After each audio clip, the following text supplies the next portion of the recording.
Chapter headings. The Naulahka Rudyard Kipling. There was a strife twixt man and maid, oh that was at the birth of time. But what befall twixt man and maid, oh that is beyond the grip of rhyme. 'Twas, sweet, I must not bide with you, and love, I cannot bide alone. For both were young and both were true, and both were hard as the nether stone.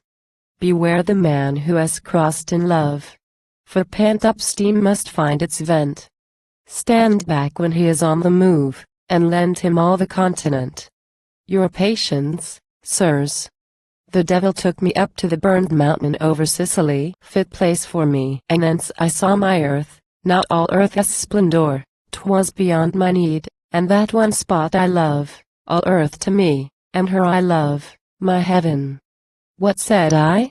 My love was safe from all the powers of hell, for you, you, acquitter of my guilt, but Scylla, nestling by our sail-specked sea, my city, child of mine, my heart, my home, mine and my pride, evil might visit there.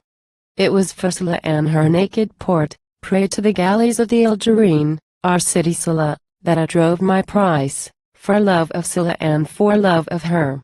The twain were woven, gold on sackcloth, twined past any sundering till God shall judge the evil and the good.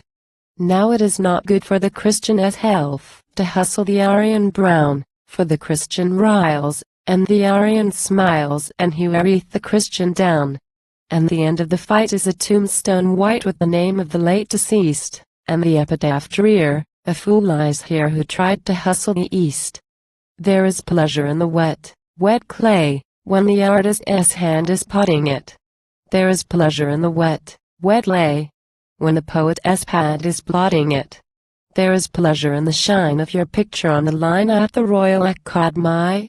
But the pleasure felt in these is as chalk to cheddar cheese when it comes to a well-made lie. To a quite unwreckable lie, to a most impeccable lie.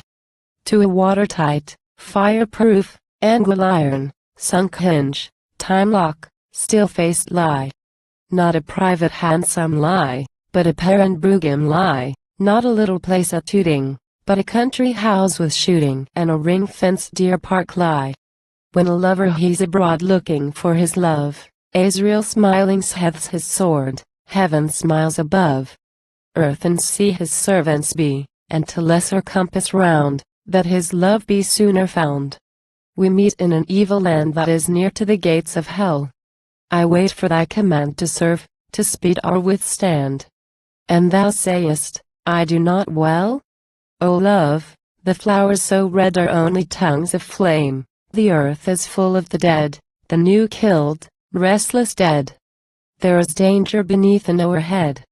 And I guard thy gates in fear of words thou canst not hear, of peril and jeopardy, of signs thou canst not see, and thou sayest 'tis ill that I came?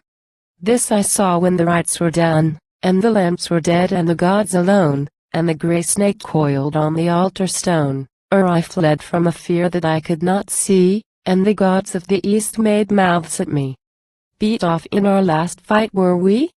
The greater need to seek the sea. For fortune trungeth as the moon to Caravel and Picaroon. Then eastward ho! Or westward ho! Whichever wind may meetest blow. Our quarry sails on either sea, fat prey for such bold lads as we, and every sun-dried buccaneer must hand and reef and watch and steer, and bear great wrath of sea and sky before the plate ships wallow by.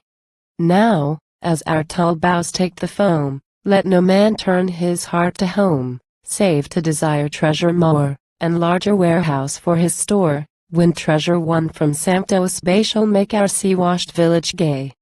Because I sought it far from men, in deserts and alone, I found it burning overhead, the jewel of a throne. Because I sought it so and spent my days to find, it blazed one moment ere it left the blacker night behind. We be the gods of the east, older than all, masters of morning and feast, how shall we fall? Will they gape for the husks that ye proffer or yearn to your song? And we, have we nothing to offer who ruled them so long, in the fume of the incense, the clash of the cymbals, the blare of the conch and the gong? Over the strife of the schools lo the day burns, back with the kin from the pools each one returns to the life that he knows where the altar flame glows and the tulsi is trimmed in the urns.